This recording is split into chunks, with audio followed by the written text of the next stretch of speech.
When you hear the word tyrant in paleontology, you think of the king, the T-Rex, a biological war machine designed to crush bone. But nature loves a joke. Meet the newest tyrant on the block. It's called Tyrannoroder heberti. It lived 307 million years ago.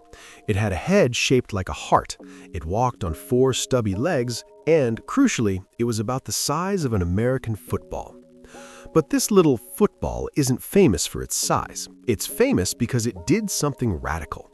While almost everything else in the Carboniferous period was busy eating each other in a slimy bug-eat-bug world, Tyrannoroder looked at a tough, fibrous fern and said, "You know what? I bet that tastes amazing."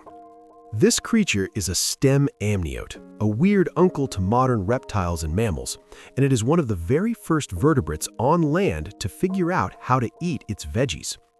But how do you go from eating meat to eating salad without dying of indigestion? The answer involves a software update stolen from insects, a race against the highest tides on Earth, and a climate disaster that looks suspiciously like our own. To understand this creature, we have to go to the wild coasts of Cape Breton Island, Nova Scotia. Paleontologists call this region the Coal Age because the rainforests here were so dense their fossilized remains literally powered the Industrial Revolution. But for fossil hunters, this place is a nightmare. Nova Scotia has the highest tides in the world.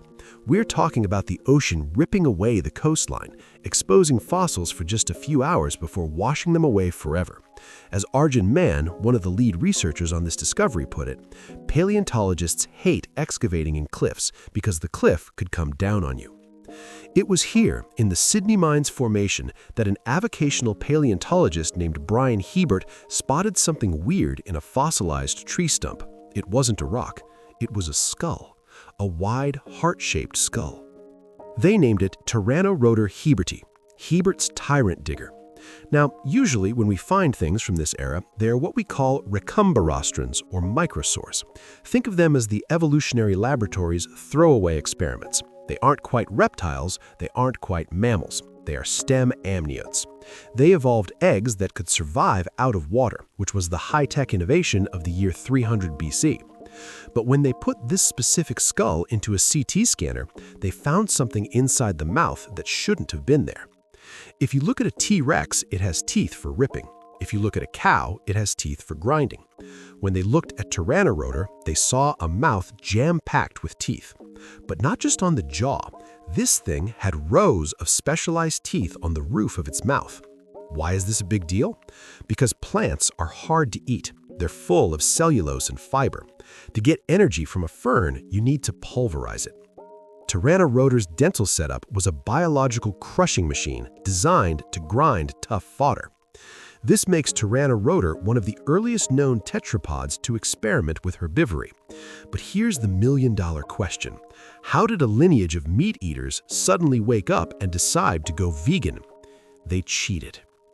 Evolution rarely jumps straight from steak to salad. It's a gradient. The leading theory, supported by researchers like Hans Suess, is that Tyrannoroder didn't start by eating plants. It started by eating the things that ate the plants. Imagine a giant, juicy, plant-eating millipede. It's full of half-digested plant matter, and, crucially, it's full of gut bacteria that can digest cellulose.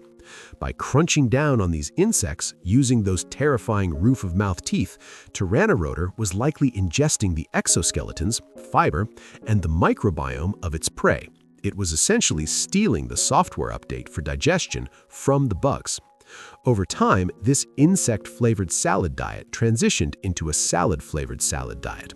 It represents the very first steps of vertebrates learning how to tap into the massive energy source that is the plant kingdom. But this innovation came with a catch. Tyrannoroder evolved these amazing adaptations, this specific ability to process the vegetation of the Carboniferous coal swamps, right at the end of the party. The world was about to undergo a massive climate shift known as the Carboniferous rainforest collapse. The planet warmed up. The vast, wet rainforests that covered the equator fragmented into isolated islands of vegetation. The Coal Age was ending. If this sounds familiar, rapid global warming altering ecosystems, well, history rarely repeats itself, but it does rhyme. The lineage that Tyrannoroder belonged to, the pantelids, didn't make it in the long run. They were specialists. They adapted to a specific world of lush greenery, and when the climate flipped the script, the plants they relied on disappeared. This fossil isn't just a curiosity, it's a beta point.